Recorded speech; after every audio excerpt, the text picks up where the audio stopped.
Hi friends, welcome to GVK study circle. ఈ వీడియోలో August 26, 2026కి సంబంధించి వార్తలు నిలిచిన జాతీయ, అంతర్జాతీయ, రాష్ట్రీయ అంశాల గురించి, వార్తలు నిలిచిన వ్యక్తులు, అవార్డులు, పుస్తకాలు, మరి క్రీడా సంబంధిత సమాచారం, ఒక్కొక్క అంశాన్ని వివరంగా తెలుసుకుందాం. అంతకంటే ముందుగా నిన్నటి డైలీ కరెంట్ అఫైర్స్ వీడియోలో అడిగిన ప్రశ్నకి వివరణతో కూడిన సమాధానాన్ని చూద్దాము. సో క్వశ్చన్ వచ్చేసి స్పోర్ట్స్ రిలేటెడ్గా ఇటీవల వార్తలు నిలిచిన ఆల్రెడీ మనం డైలీ కరెంట్ అఫైర్స్ వీడియోలో డిస్కస్ చేసిన టాపిక్నే ప్రశ్నగా ఇచ్చాను. ప్రశ్నను మరొకసారి చూడండి. BWF బ్యాడ్మింటన్ వరల్డ్ ఫెడరేషన్ లేదా వరల్డ్ బ్యాడ్మింటన్ ఫెడరేషన్ ప్రపంచ బ్యాడ్మింటన్ ఛాంపియన్షిప్స్ 2026 ఆతిథ్య దేశం ఏది? ఈ టోర్నమెంట్ మొదటిసారి ఏ సంవత్సరంలో జరిగింది? భారత్ ఇప్పటి వరకు ఎన్నిసార్లు ఈ టోర్నీకి లేదా ఈ ఛాంపియన్షిప్స్ నిర్వహణకి ఆతిథ్యం ఇచ్చింది? రానున్న పోటీ పరీక్షల్లో ఈ టాపిక్ నుండి మీరు ప్రశ్నని ఎక్స్పెక్ట్ చేస్తే రాల్సిందే. చాలా ఇంపార్టెన్స్ ఉన్న టాపిక్. ఫస్ట్ ఆఫ్ ఆల్, అంతర్జాతీయ స్థాయిలో ఏదైనా ఒక క్రీడను నిర్వహించే, నియంత్రించే సంస్థ ఏదైతే ఉంటుందో దాని గురించి చూడాలి. ఉదాహరణకు క్రికెట్ అనగానే ICC, ఫుట్బాల్ అనగానే ఫిఫా, చెస్ అనగానే ఫిడే. అలా బ్యాడ్మింటన్ క్రీడకి సంబంధించి BWF బ్యాడ్మింటన్ వరల్డ్ ఫెడరేషన్ లేదా వరల్డ్ బ్యాడ్మింటన్ ఫెడరేషన్ అంటాము. ఆ సంస్థ 1934 ఇయర్లో స్థాపన. హెడ్ క్వార్టర్ వచ్చేసేసి కౌలాలంపూర్ ఎక్కడ? మలేషియా. సో మలేషియాలోని కౌలాలంపూర్ కేంద్రంగా పనిచేస్తున్న BWF వరల్డ్ బ్యాడ్మింటన్ ఫెడరేషన్ లేదా బ్యాడ్మింటన్ వరల్డ్ ఫెడరేషన్ ప్రపంచంలో బ్యాడ్మింటన్ క్రీడను నిర్వహిస్తుంది, నియంత్రిస్తుంది. మరి వారు నిర్వహించిన వరల్డ్ బ్యాడ్మింటన్ ఛాంపియన్షిప్స్ 2026కి ఆతిథ్య దేశం వచ్చేసేసి మన భారత్ గుర్తుంచుకోండి. భారత్ ఆతిథ్యంలో ముగిసింది. ఆగస్టు 17 నుంచి ఆగస్టు 23 వరకు 2026 ఆగస్టు 17న ప్రారంభమైంది, ఆగస్టు 23 రోజున ముగిసింది. భారత్ ఆతిథ్యంలో మన భారత రాజధాని న్యూఢిల్లీ వేదికగా గుర్తుంచుకోండి. ఓకేనా? ఇక ఈ టోర్నమెంట్ని మొదటిసారి ఏ సంవత్సరం నిర్వహించారు? చరిత్ర ఎప్పుడైనా కూడా మొదటి సంఘటనలకి ఇంపార్టెన్స్ ఇస్తుంది. మొట్టమొదటిసారి BWF వరల్డ్ బ్యాడ్మింటన్ ఛాంపియన్షిప్స్ అనేది 1977లో జరిగింది. 1977. ఓకేనా? భారత్ ఇప్పటి వరకు ఎన్నిసార్లు ఆతిథ్యం ఇచ్చింది ఈ టోర్నమెంట్ నిర్వహణకి అంటే 2 సార్లు గుర్తుంచుకోండి. 2 times.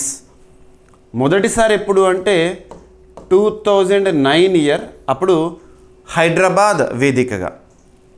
ఇక రెండవసారి వచ్చేసేసి రీసెంట్గా 2026 వేదిక న్యూఢిల్లీ గుర్తుంచుకోండి. ఓకేనా? మరి హిస్టరీలోకి వెళ్తే మన భారతదేశానికి ఈ వరల్డ్ బ్యాడ్మింటన్ ఛాంపియన్షిప్స్లో మొట్టమొదటి పథకాన్ని తీసుకొచ్చిన వ్యక్తి ఎవరు, బ్యాడ్మింటన్ ప్లేయర్ ఎవరు అంటే ప్రకాష్ పదుకొనే గారు. 1983 ఇయర్లో కాంస్య పథకాన్ని గెలుపొందడం జరిగింది పురుషుల సింగిల్స్లో. గుర్తుంచుకోవాలి. ఓకేనా? ఇక వివరాల్లోకి వెళ్తే BWF బ్యాడ్మింటన్ వరల్డ్ ఛాంపియన్షిప్స్ అంటే బ్యాడ్మింటన్కి సంబంధించిన ప్రపంచ కప్ అని చెప్పొచ్చు. BWF ప్రపంచ ఛాంపియన్షిప్స్ బ్యాడ్మింటన్ వరల్డ్ ఛాంపియన్షిప్స్ 2026 లేదా 30th ఎడిషన్ 30వసారి జరుగుతున్న అంశము. ఆగస్టు 17 నుంచి 23 వరకు దేశ రాజధాని భారత ఆతిథ్యం. సో న్యూఢిల్లీలోని ఇందిరాగాంధీ ఇండోర్ స్టేడియంలో జరిగింది. భారత్లో ఈ ఛాంపియన్షిప్స్ని నిర్వహించడం ఇది 2వసారి. మొదటిసారి 2009 సంవత్సరంలో ఎక్కడ? హైదరాబాద్. ఈ ఛాంపియన్షిప్స్లో పురుషుల సింగిల్స్, మహిళల సింగిల్స్, పురుషుల డబుల్స్, మహిళల డబుల్స్, మిక్స్డ్ డబుల్స్ ఈ విభాగాల్లో నిర్వహిస్తారు. గుర్తుంచుకోండి. ఇక పురుషుల సింగిల్స్లో విజేత ఎవరు అంటే గోల్డ్ మెడల్ సాధించిన వారు ఫ్రాన్స్కి చెందిన అలెక్స్ లానియర్. ఎవరిపైన గెలుపొందాడంటే జపాన్కు చెందిన కొడై నరౌకను ఓడించి టైటిల్ని గెలుపొందాడు. ఓకేనా? అలా ఈ టైటిల్ని గెలిచిన తొలి ఫ్రెంచ్ ఆటగాడిగా చరిత్ర సృష్టించాడు అలెక్స్ లానియర్. పురుషుల సింగిల్స్ గుర్తుంచుకోండి, విన్నరు రన్నర్ అనుకోండి. ఇక నెక్స్ట్ మహిళల సింగిల్స్లో పురుషుల మహిళల సింగిల్స్ సంబంధించి అయితే గుర్తుంచుకోండి. ఇక డబుల్స్ విషయానికి వస్తే సెకండ్ ప్రియారిటీ. మహిళల సింగిల్స్లో సౌత్ కొరియాకు చెందిన అన్ సెయాంగ్ జపాన్ దేశానికి చెందిన అకానే యమగుచిని ఓడించి టైటిల్ని కైవసం చేసుకుంది. Winner runner. ఇక పురుషుల డబుల్స్లో చైనాకు చెందిన లియాంగ్ వీకింగ్ వాంగ్ చాంగ్ జోడీ టైటిల్ని కైవసం చేసుకుంది మలేషియాకి చెందిన జంట పైన. మహిళల డబుల్స్లో సౌత్ కొరియాకు చెందిన Baek Hana Lee So Hee జోడీ టైటిల్ని గెలుపొందింది. ఇక మిక్స్డ్ డబుల్స్లో అంటే 1 male 1 female versus 1 male 1 female mixed డబుల్స్లో ఫ్రాన్స్కి చెందిన తామ్ గిక్వెల్ డెల్ఫిన్ డెల్రూ జోడీ టైటిల్ని కైవసం చేసుకున్నారు. సరిపోతుంది. ఈ డబుల్స్కి సంబంధించి అంత పెద్ద ఇంపార్టెన్స్ ఏం లేదు. సింగిల్స్ విషయానికి సంబంధించి అయితే గుర్తుంచుకోవాలి, విన్నర్ రన్నర్. ఇక భారత్ సాధించిన ఘనత ఏంటి ఈ ఛాంపియన్షిప్స్లో? భారత జోడీ ట్రిజా జాలి, గాయత్రి గోపీచంద్ మహిళల డబుల్స్లో కాంస్య పథకాన్ని సాధించింది. ఈ స్టేట్మెంట్ గుర్తుంచుకోండి. రానున్న పోటీ పరీక్షల్లో ఈ టాపిక్ నుండి కనుక ప్రశ్న అడిగితే స్టేట్మెంట్స్ రూపంలో అడుగుతారు. అందులో ఒక స్టేట్మెంట్ ఈ సెంటెన్స్ ఇస్తారు. ట్రిజా గాయత్రి పథకం ద్వారా భారత్కి మహిళల డబుల్స్ ప్రపంచ ఛాంపియన్షిప్స్లో దాదాపు 15 సంవత్సరాల తర్వాత పథకం లభించింది. అప్పట్లో 2011లో చూసాము, మళ్ళీ ఇప్పుడు. ఇక భారత యువ క్రీడాకారుడు ఆయుష్ శెట్టి ప్రపంచ నెంబర్ 1 మరియు డిఫెండింగ్ ఛాంపియన్ షియూకి చైనాపై తన తొలి రౌండ్లో ఓడించి సంచలనం సృష్టించారు మన భారతీయ యువ ప్లేయర్. 2026 ఛాంపియన్షిప్ ముగింపు రోజు ఎప్పుడు? ఆగస్టు 23 ముగింపు రోజు. ఓకేనా? ఇక 2026 ఆతిథ్య ప్రకటన, భారత్ ఆతిథ్యం ఇవ్వబోతోంది, న్యూఢిల్లీ వేదికగా జరుగుతుంది అని చెప్పేసి announcement last year 2025 world badminton championship ఎక్కడ జరిగింది? ప్యారిస్లో జరిగింది. అప్పుడు అనౌన్స్ చేశారు. ఓకేనా? భారత్ తొలి ప్రపంచ ఛాంపియన్షిప్ పథకం మెడల్ వచ్చేసేసి ప్రకాష్ పదుకున్. ఏ ఇయర్? 1983. గుర్తుంచుకోండి. పురుషుల సింగిల్స్లో కాంస్యం బ్రాంజ్ మెడల్ని సాధించాడు. 1983 అంటే మీకు గుర్తుకు రావాల్సింది ఏంటంటే క్రికెట్కి సంబంధించి కూడా టీమిండియా మొట్టమొదటిసారి వన్డే వరల్డ్ కప్ని, మెన్స్ వరల్డ్ కప్ని కైవసం చేసుకుంది 1983లో. అదే ఇయర్ ఈ అచీవ్మెంట్ కూడా. మహిళల డబుల్స్లో భారత్ తొలి ప్రపంచ ఛాంపియన్షిప్ పథకం గుత్తా జ్వాల అశ్విని పొన్నప్ప 2011లో బ్రాంజ్ కాంస్యం. ఓకేనా? గుర్తుంచుకోండి. ఇక బేసిక్ పాయింట్స్. సో తొలి edition BWF world championships, badminton championships 1977లో ప్రారంభము. ఎవరు నిర్వహిస్తారు? Badminton world federation. ఓకేనా? భారత్ గతంలో ఆతిథ్యం 2009 హైదరాబాద్, 2026 ఆతిథ్యం న్యూఢిల్లీ. ఓకేనా? ఇక బ్యాడ్మింటన్ వరల్డ్ ఫెడరేషన్ సంబంధించి 1934 ఇయర్లో స్థాపన, కౌలాలంపూర్ మలేషియా కేంద్రంగా పనిచేస్తుంది. అంతర్జాతీయ స్థాయిలో లేదా ప్రపంచంలో బ్యాడ్మింటన్ క్రీడను నిర్వహిస్తుంది, నియంత్రిస్తుంది ఈ సంస్థ. ఎనఫ్. ఒక టాపిక్ని చూస్తున్నప్పుడు ఆ టాపిక్లో భాగంగా బేసిక్స్ నుంచి రావాలి, స్టాటిక్ పాయింట్స్ కవర్ అవ్వాలి, కాంటెంపరీ పాయింట్స్ కవర్ అవ్వాలి, కాన్సెప్ట్ కవర్ అవ్వాలి. అలా అయితే కరెంట్ అఫైర్స్ కోణంలో 100% సాధించడంతో పాటు జనరల్ స్టడీస్లో కూడా మ్యాక్సిమం స్కోర్ చేయగలుగుతాము. ఓకేనా? ఎనఫ్. ఇక ఈరోజు బుక్స్ అండ్ ఆథర్స్తో స్టార్ట్ చేద్దాం. ఈరోజు మన ఫస్ట్ టాపిక్ 2 పుస్తకాలు ఉన్నాయి. K Rajaram political and social luminary పుస్తకాన్ని ఆవిష్కరించిన ఉపరాష్ట్రపతి గారు. మరొకసారి చెప్తున్నాను, బుక్స్ అండ్ ఆథర్స్ ఈ సెగ్మెంట్లో వార్తల నుంచి పుస్తకం గురించి ఎలా గుర్తుపెట్టుకోవాలంటే ఫస్ట్ ఆ బుక్ యొక్క కవర్ పేజ్ చూడాలి. కవర్ పేజ్, ఆ కవర్ పేజ్ పైన ఆ బుక్ నేమ్ ఏ లాంగ్వేజ్లో ఉంటే అదే లాంగ్వేజ్లో గుర్తుంచుకోవాలి. ఎట్టి పరిస్థితుల్లోనూ బుక్ నేమ్ని ట్రాన్స్లేట్ చేయకండి. ట్రాన్స్లేషన్ ఎర్రర్స్ కారణంగా మార్కులు కోల్పోయే ప్రమాదం ఉంటుంది. మరియు ఆ కవర్ పేజ్ పైనే ఆథర్ పేరు ఉంటుంది. పుస్తకం యొక్క ప్రత్యేకత ఏంటి? ఎనఫ్.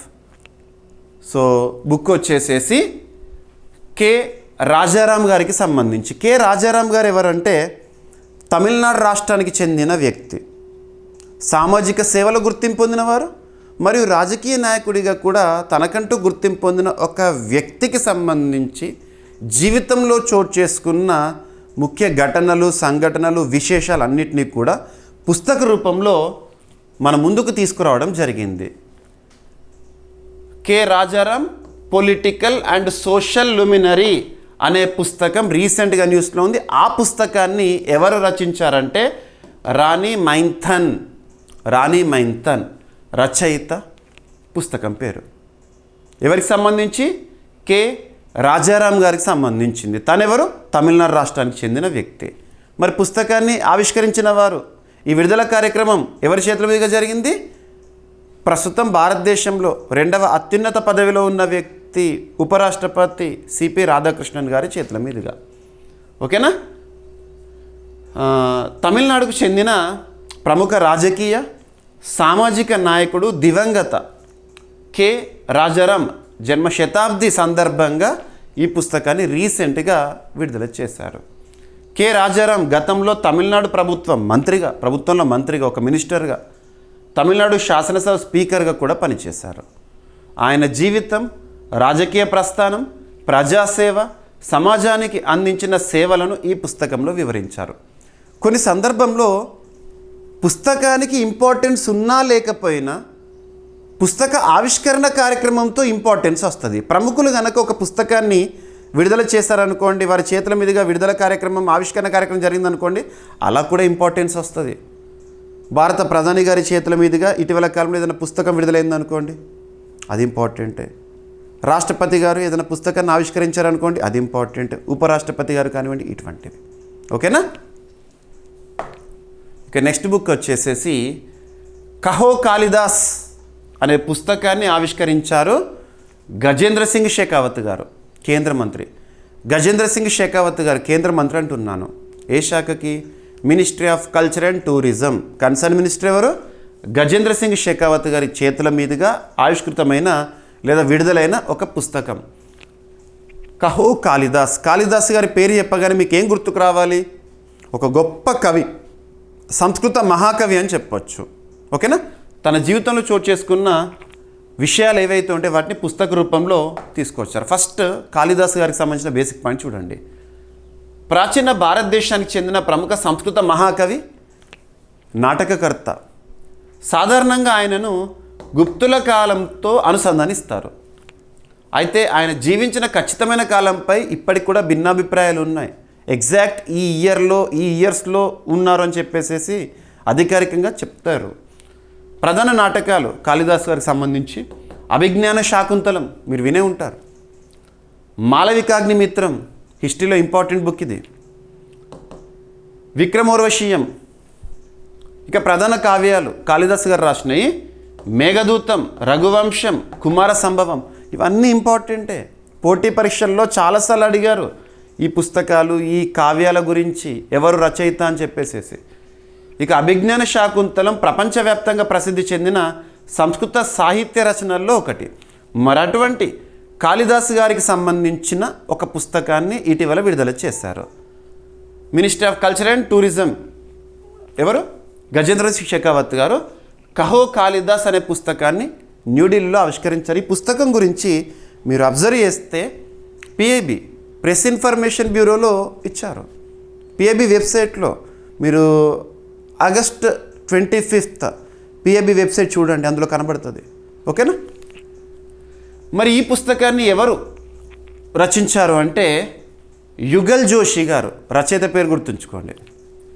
భారత ప్రాచీన సంస్కృత మహాకవి, నాటకకర్త కాళిదాసు జీవితం, వ్యక్తిత్వాన్ని ఆయన సాహిత్య రచనల ఆధారంగా చిత్రీకరించే ప్రయత్నము ఈ పుస్తకంలో చేస్తారంట. కాళిదాసు గారి గొప్పతనం గురించి మనకు తెలియజేయాలని చెప్పేసి కాళిదాసు వ్యక్తిగత జీవితానికి సంబంధించిన ప్రామాణిక చారిత్రక సమాచారం పరిమితంగా ఉందని, ఆయన జీవితం వ్యక్తిత్వంపై భిన్న అభిప్రాయాలు ఉన్నాయని గజేంద్ర సింగ్ షెకావత్ గారు ఈ పుస్తక ఆవిష్కరణ కార్యక్రమంలో చెప్పారు. కాళిదాసు రచనల ఆధారంగా ఆయన వ్యక్తిత్వాన్ని పునర్నిర్మించే రచయిత ప్రయత్నాన్ని మంత్రి గారు గజేంద్ర సింగ్ షెకావత్ గారు ప్రశంసించారు. ఓకేనా, గుర్తుంచుకోండి. కహో కాళిదాస్ బుక్. ఓకేనా, ఎనఫ్. ఇక నెక్స్ట్, రీసెంట్గా మనం అబ్జర్వ్ చేసాము, ఆగస్టు 17th రోజున ప్రారంభమైన ఒక సదస్సు, ఉలాన్ బతార్, మంగోలియా దేశంలోని ఉలాన్ బతార్ వేదికగా ప్రారంభమైన ఒక అంతర్జాతీయ సదస్సు. ఆ సదస్సులో భారత్ విడుదల చేసిన కొన్ని గణాంకాల గురించి ఇప్పుడు చూద్దాము. ఏదైనా ఒక సదస్సు గురించి చూస్తున్నప్పుడు ఆ సదస్సు ఎక్కడ జరుగుతోంది లేదా జరిగింది, జరగబోతోంది, ఎప్పుడు, ఎవరు నిర్వహిస్తారు, ప్రత్యేకతలు ఏంటి, థీమ్ ఏంటి, ఇవన్నీ చూడాలి. రీసెంట్గా మనం UNCCD COP17 గురించి చూసాము. ఆ రోజు మీకు చాలా డిఫరెన్సెస్ చెప్పాను. UNCCD అంటే ఏంటి, UNFCCC అంటే ఏంటి, ఇవన్నీ కూడా చూడాలి.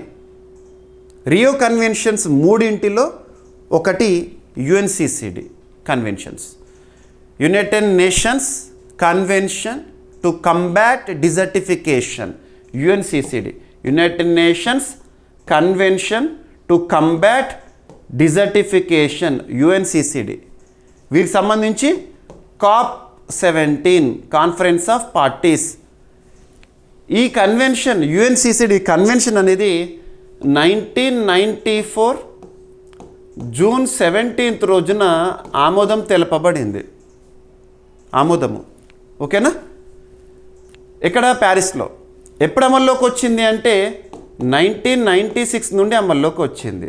అలా మొట్టమొదటి కాప్ సదస్సు, UNCCD కాప్ సదస్సు 1997లో జరిగింది. ఇటలీలోని రోమ్లో జరిగింది మొదటిది, గుర్తుంచుకోవాలి. అలా ఈ సంవత్సరం COP17, COP1 1997, COP17th సదస్సు మంగోలియాలోని ఉలాన్ బతార్ వేదికగా రీసెంట్గా ప్రారంభమైంది ఆగస్ట్ మంత్లో. మరి ఈ సదస్సుకు సంబంధించిన థీమ్ ఏమని చెప్పాను? Restoring land, restoring hope. గుర్తుంచుకోండి, థీమ్ ఏ లాంగ్వేజ్లో ఉంటే అదే లాంగ్వేజ్లో గుర్తుంచుకోవాలి. ఓకేనా. మరి UNCCD సదస్సులో, కాప్ సదస్సులో భారత్ చెప్పిన మాట ఏంటంటే 10 ఏళ్లలో 21.76 మిలియన్ హెక్టార్ల క్షీణించిన భూమిని పునరుద్ధరించింది భారత్ అని చెప్పేసి. మంచి చర్య. ఓకేనా. భారత్ 2011 నుంచి 2020 మధ్య 10 ఏళ్ల కాలంలో, 10 yearsలో 21.76 మిలియన్ హెక్టార్ల క్షీణించిన అటవీ విస్తీర్ణం కోల్పోయిన భూమిని పునరుద్ధరణ పరిధిలోకి తీసుకొచ్చిందంట. ఓకేనా. మంగోలియాలోని ఉలాన్ బతార్లో జరుగుతున్న United Nations convention to combat desertification 17th conference of పార్టీస్లో ministry of environment, forest, climate change concern minister ప్రస్తుతం ఎవరున్నారు? భూపేంద్ర యాదవ్ గారు ఈ వివరాలను వెల్లడించారు. ల్యాండ్ రిస్టోరేషన్ ద్వారా క్షీణించిన భూముల్లో పర్యావరణ ఆరోగ్యము, వృక్ష సంపద, నేల నాణ్యత, ఉత్పాదక సామర్థ్యాన్ని తిరిగి మెరుగుపరుస్తున్నారు. ఈ చర్యలు భూక్షీణత, ఎడారీకరణ అంటే డిజర్టిఫికేషన్, జీవవైవిధ్య నష్టం తగ్గించడంతో పాటు ఎకోసిస్టమ్ రెసిలియన్స్ని పెంచుతాయి. 2030 నాటికి, 2030 అనేది చాలా ఇంపార్టెంట్, సస్టైనబుల్ డెవలప్మెంట్ గోల్స్ని ఆ 17 లక్ష్యాలు సాధించాలంటే కూడా 2030 టార్గెట్. అలాగా 2030 నాటికి 26 మిలియన్ హెక్టార్ల క్షీణించిన అటవీ విస్తీర్ణం కోల్పోయిన భూమిని పునరుద్ధరించాలని భారత్ లక్ష్యంగా పెట్టుకుంది. ఈ కార్యక్రమం land degradation, neutrality, sustainable development goals సాధనకు కూడా తోడ్పడుతుంది. గుర్తుంచుకోండి. United Nations convention to combat desertification ఆమోదము, ఇందాక చెప్పిన డేట్, అమల్లోకి 1996 డిసెంబర్ 26. మీకు జూన్ 17th ఒక సిగ్నిఫికెన్స్ కూడా ఉంటుంది అంతర్జాతీయ స్థాయిలో. World day to combat desertification and drought, గుర్తుంచుకోండి. ఇక యుఎన్సిసిడి సెక్రటేరియట్ ఎక్కడ అంటే బాన్ ఎక్కడ ఉంది? జర్మనీ. ప్రధాన లక్ష్యం డిజర్టిఫికేషన్ లేదా ఎడారీకరణ, భూక్షీణత డిగ్రేడేషన్, కరువు డ్రాట్ని ఎదుర్కోవడం కోసము ప్రపంచ దేశాలు తీసుకోవాల్సిన చర్యల గురించి ఈ కాప్ సదస్సులో జరుగుతుంది. ప్రత్యేకత 3 రియో కన్వెన్షన్స్లో ఒకటి ఇది యుఎన్సిసిడి.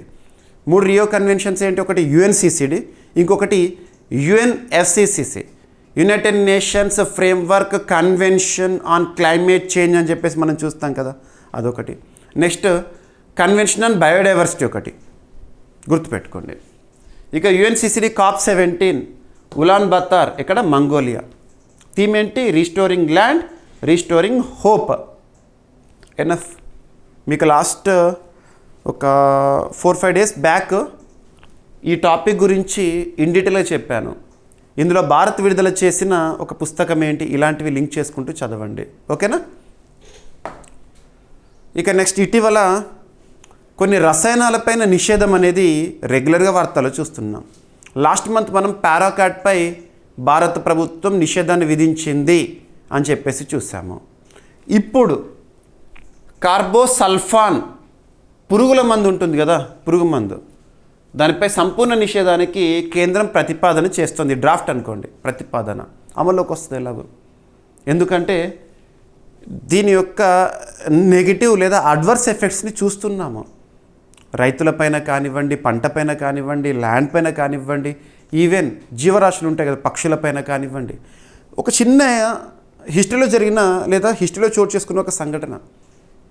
ఒకప్పుడు రాబందులు అనేవి ఉండేవి. రాబందులు ఊళ్ళలో మీరు అబ్జర్వ్ చేయండి. కొన్నేళ్ల కింద, ఒక దశాబ్దం కింద అనుకోండి, ఊళ్ళలో పెద్ద మనుషులు ఎక్కడైనా రాబందులు పైన గాల్లో తిరుగుతున్నాయంటే ఒక విషయాన్ని గమనించేవారు. అక్కడ పీనుగుంది అని చెప్పేసి. పీనుగు అంటే తెలంగాణ భాషలో శవం. శవం పైన గద్దలు, రాబందులు తిరుగుతూ ఉంటాయి. కానీ ఇప్పుడు చూడండి, గ్రామీణ ప్రాంతాల్లో కూడా రాబందులు, ఈ గద్దలు కనబడట్లేదు, చాలా తక్కువైపోయినాయి. గద్దలు కనబడుతున్నాయి అక్కడొకటి. కారణం ఏంటంటే మానవుడే. మితిమీరిన యూసేజ్. దేనికి సంబంధించి? Diclofenac sodium. డైక్లోఫినాక్ సోడియం అనేది పెయిన్ కిల్లర్. డైక్లోఫినాక్ సోడియం మితిమీరిన యూసేజ్ వల్ల ఆ రాబందుల జనాభా అంతరించిపోయింది. ఈ పాయింట్ పైన పోటీ పరీక్షల్లో 10 సార్లు ప్రశ్న అడిగారు. రాబందుల జనాభా అంతరించిపోవడానికి కారణమైన దాన్ని గుర్తించండి అని చెప్పేసేసి. Diclofenac sodium. సో ఇటువంటి చూడాలి. జీవరాశుల పైన నెగిటివ్ లేదా అడ్వర్స్ ఎఫెక్ట్ చూపించే ఇటువంటి పెస్టిసైడ్స్ కానివ్వండి, రసాయనాలపైన కానివ్వండి, పురుగుల మందులపైన కానివ్వండి భారత ప్రభుత్వం నిషేధాజ్ఞలు విధిస్తుంది. అలాగే ఇప్పుడు కార్బోసల్ఫాన్ పైన గుర్తుంచుకోండి, అత్యంత ప్రమాదకరమైన కార్బోసల్ఫాన్ పురుగు మందులపై సంపూర్ణ నిషేధం విధించాలని కేంద్ర వ్యవసాయ రైతు సంక్షేమ మంత్రిత్వ శాఖ, ministry of agriculture and farmers welfare, ప్రస్తుతం కన్సర్న్ మినిస్టర్ ఎవరు? శివరాజ్ సింగ్ చౌహాన్ గారు ముసాయిదా నోటిఫికేషన్ విడుదల చేశారు ప్రతిపాదనకు సంబంధించి. కార్బోసల్ఫాన్ తయారీ, దిగుమతి, రవాణా, పంపిణీ, విక్రయం, వినియోగాన్ని పూర్తిగా నిషేధించాలని ప్రతిపాదించారు. కార్బోసల్ఫాన్ అనేది ఒక అత్యంత ప్రమాదకరమైన కార్బోమేట్ కీటకనాశిని. ఇది అత్యంత విషపూరితమైన కార్బోఫ్యూరాన్గా మారగలదు. ఇందువల్ల పక్షులు, బర్డ్స్, పరాగ సంపర్క జీవులు, జలచరాలు, అక్వా యానిమల్స్ లాంటివి, ప్రజారోగ్యం, పర్యావరణానికి తీవ్ర ముప్పు ఏర్పడే అవకాశం ఉంది. విషపూరిత పర్యావరణ ప్రభావాల కారణంగా అనేక దేశాలు ఇప్పటికే కార్బోసల్ఫాన్ పైన వినియోగం పైన ఆంక్షలు విధించాయి. నియంత్రణ చర్యల్లో భాగంగా నిషేధించినవి కూడా. భారతదేశంలో ఇటువంటి నిషేధాన్ని అమలులోకి తీసుకురావాలంటే ఒక చట్టం ఉంది. ఇన్సెక్టిసైడ్స్ యాక్ట్ 1968 కింద ఏర్పాటైన రిజిస్ట్రేషన్ కమిటీతో సంప్రదింపుల అనంతరం సంపూర్ణ నిషేధాన్ని ప్రతిపాదించారు. గుర్తుంచుకోండి. గతంలో పారాకాట్పై నిషేధం అన్నప్పుడు కూడా ఈ చట్టాన్ని చెప్పాను మీకు నేను. ఓకేనా, సరిపోతుంది.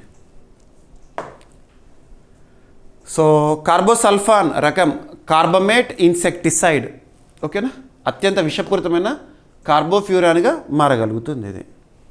ఇక ఇన్సెక్టిసైడ్స్ యాక్ట్ 1968 ప్రధాన ఉద్దేశం ఏంటంటే పురుగు మందుల దిగుమతి, తయారీ, విక్రయం, రవాణా, పంపిణీ, వినియోగాన్ని నియంత్రించడం కోసం ఉద్దేశించబడింది.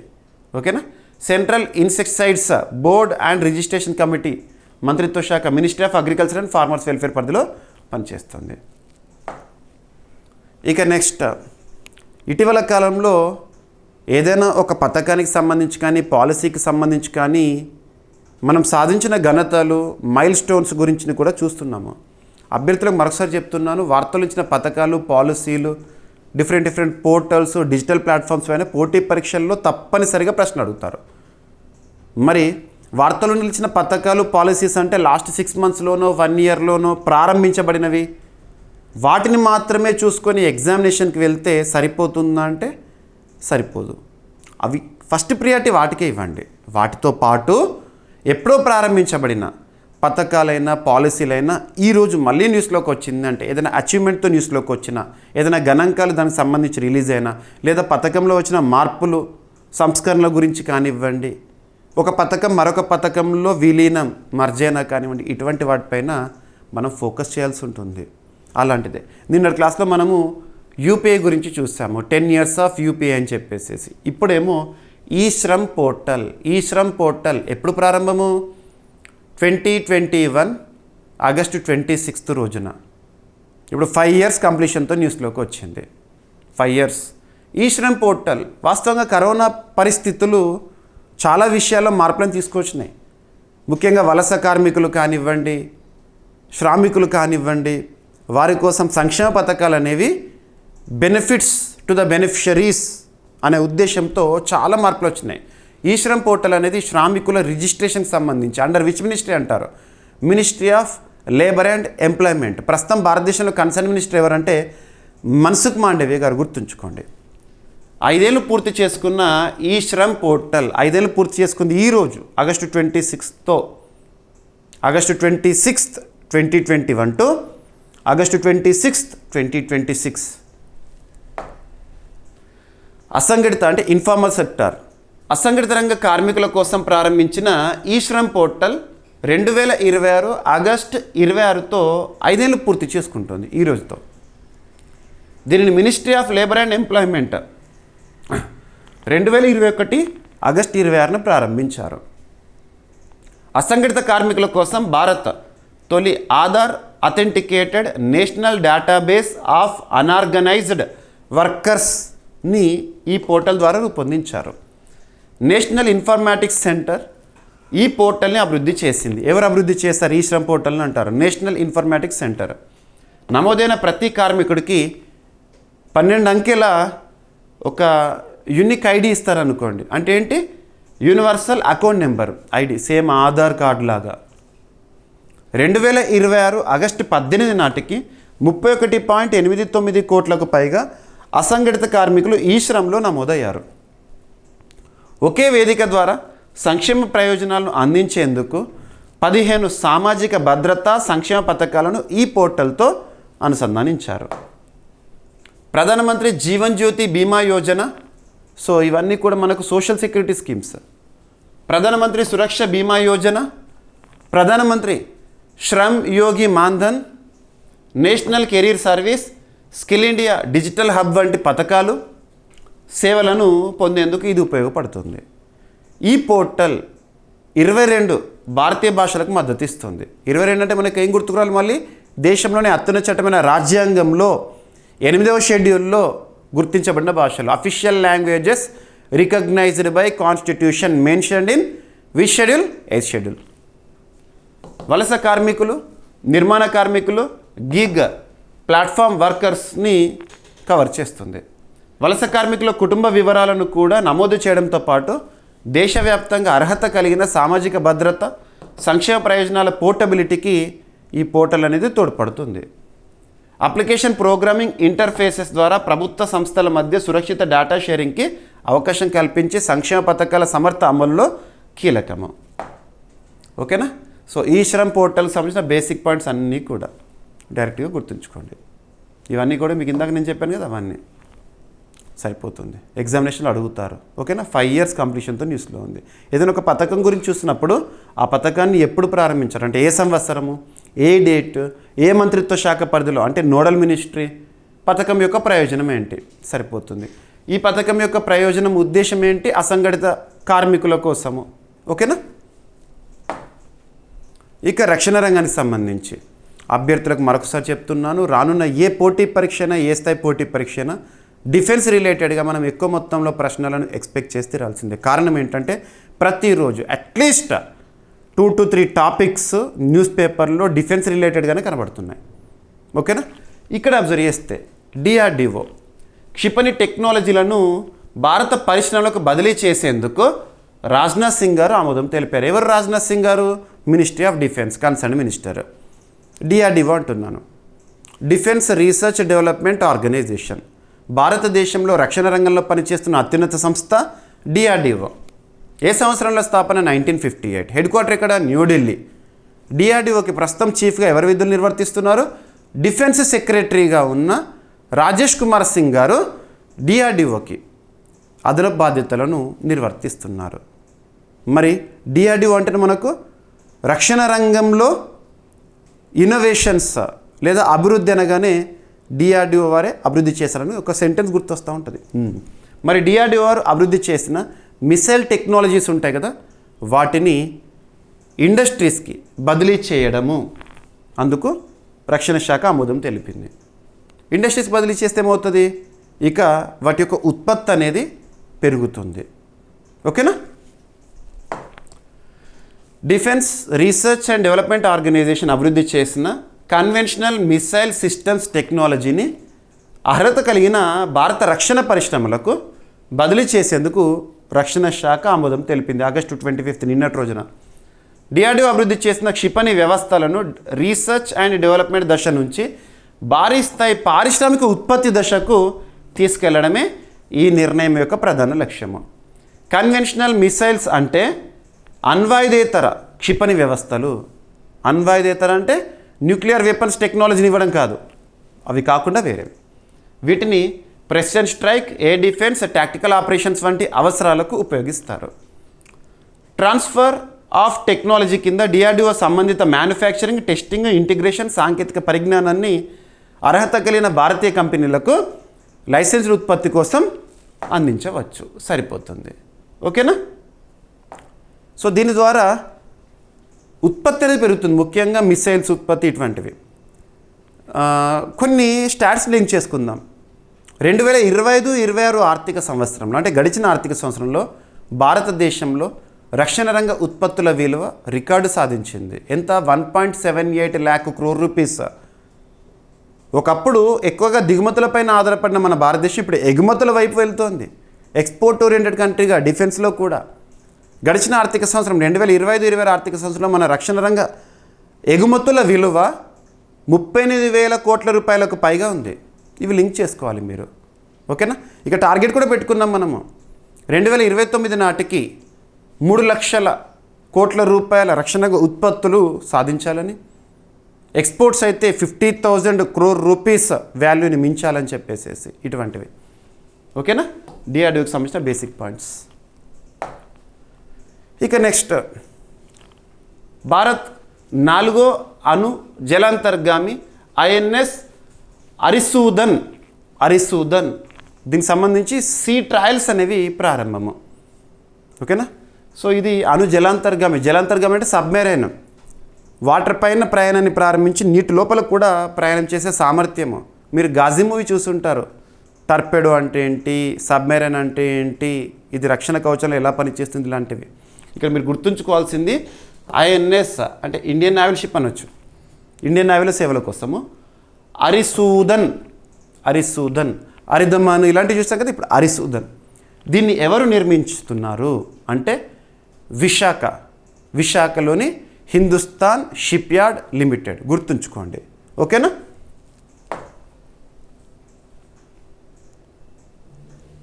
భారత్ 4వ nuclear powered ballistic missile submarine INS Arisudhan నిర్మాణము విశాఖపట్నంలోని షిప్ బిల్డింగ్ సెంటర్లో తుది దశకు చేరడంతో సీ ట్రయల్స్ నిర్వహిస్తున్నారు.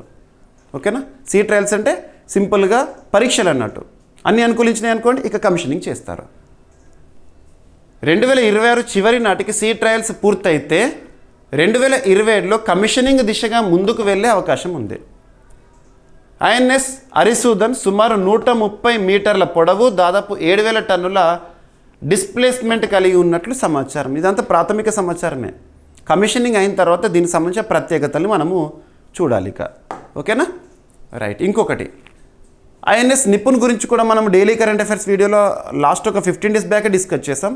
ఐఎన్ఎస్ నిపుణ్ని ఈ ఆగస్టు 31 రోజున కమిషన్ చేయబోతున్నారు. కమిషనింగ్ అంటే సేవలు ప్రారంభము. ట్రయల్స్ అన్నీ అయిపోయినాయి, ఇప్పుడు సేవలు ప్రారంభోత్సవం. డీకమిషనింగ్ అంటే ఆల్రెడీ ఎగ్జిస్టింగ్ సర్వీసెస్కి వీడుకోలు పలకడము. ఇటీవల చాలా చూసాం మనం. ఐఎన్ఎస్ మంగ్రోల్ కమిషనింగ్, కొచ్చి షిప్ యార్డ్ లిమిటెడ్ వారు నిర్మించారు, ఇటువంటివి.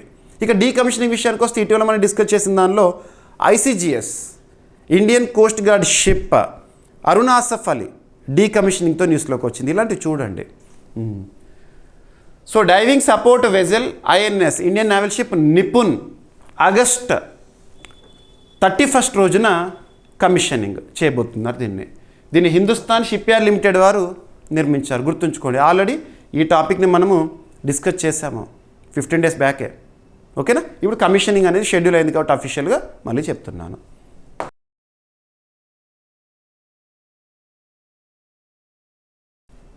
ఇక ఈరోజు ప్రశ్న ఆల్రెడీ మనము నిన్నటి డైలీ కరెంట్ అఫైర్స్ వీడియోలో డిస్కస్ చేసిన టాపికే. యూనిఫైడ్ పేమెంట్స్ ఇంటర్ఫేస్ని ఏ సంస్థ ఏ రోజున ప్రారంభించింది? ఓకేనా? ఇక ఈరోజు టాపిక్స్ని క్విక్ రివిజన్ చేస్తే, నిన్నటి డైలీ కరెంట్ అఫైర్స్ వీడియోలో అడిగిన ప్రశ్నకి కంప్లీట్ ఎక్స్ప్లెనేషన్ ఇచ్చాను. ఫస్ట్ వార్తలు ఇచ్చిన పుస్తకాల గురించి చూసాం. ఈరోజు K Rajaram political and social luminary అనే పుస్తకాన్ని ఆవిష్కరించారు ఉపరాష్ట్రపతి సిపి రాధాకృష్ణన్ గారు. ఈ పుస్తకం యొక్క రచయిత వచ్చేసేసి రాణి మైన్తన్ గారు. కహో కాళిదాస్ అనే పుస్తకాన్ని ఆవిష్కరించారు ministry of culture concern minister Gajendra Singh Shekhawat గారు. ఈ పుస్తకాన్ని రచించిన రచయిత ఎవరంటే యుగల్ జోషి గారు. 10 ఏళ్లలో 21.76 మిలియన్ హెక్టార్ల క్షీణించిన భూమిని పునరుద్ధరించింది భారత్. కార్బోసల్ఫాన్ పురుగు మందులపై సంపూర్ణ నిషేధానికి కేంద్రం ప్రతిపాదన చేస్తోంది. 5 ఏళ్ళు పూర్తి చేసుకున్న ఈ Shram portal 2021 August 26, 2026 August 26. DRDO క్షిపణి టెక్నాలజీలను భారత పరిశ్రమలకు బదిలీ చేసేందుకు రక్షణ శాఖ ఆమోదము. భారత్ 4వ అణుజలంతర్గామి ఐఎన్ఎస్ అరిసూదన్కి సీ ట్రయల్స్ నిర్వహణ. సో ఐఎన్ఎస్ నిపుణ్ గురించి కూడా గుర్తుపెట్టుకోండి. 3 స్వదేశీ మైక్రో స్మాల్ గ్యాస్ టర్బైన్ ఇంజన్లను ఆవిష్కరించింది సిఎస్ఆర్ పరిధిలోని ఎన్ఏఎల్ అనే సంస్థ. వీటి యొక్క ప్రత్యేకత, సరిహద్దు వివాదానికి రాజకీయ పరిష్కారం దిశగా భారత్ చైనా టాక్స్, ఓకేనా, చర్చలు.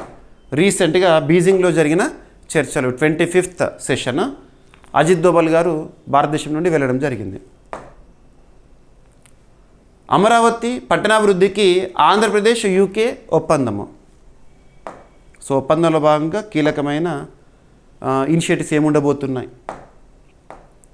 ఇక ఈరోజు ప్రశ్న, యూనిఫైడ్ పేమెంట్స్ ఇంటర్ఫేస్ దీన్ని ఏ సంస్థ ఏ రోజున ప్రారంభించింది? యూపీఐని ఏ సంస్థ ఏ రోజున ప్రారంభించింది? అచీవ్మెంట్స్ ఏంటి? భారతదేశంలో ప్రారంభమైన యూపీఐ ఏ దేశాల్లో అమల్లో ఉంది? ఇటువంటివన్నీ ఒకసారి గుర్తు చేసుకోండి. ఓకేనా?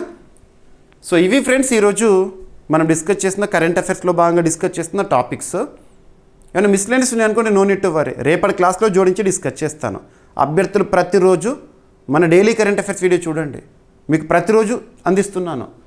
కంప్లీట్ వీడియో మాత్రము జీవీకే స్టడీ సర్కిల్ యాప్లో అందుబాటులో ఉంటుంది. జీవీకే స్టడీ సర్కిల్ యాప్లో ఈ వీడియోకి సంబంధించిన కంప్లీట్ కంటెంట్ ఉంటుంది. ఓకేనా?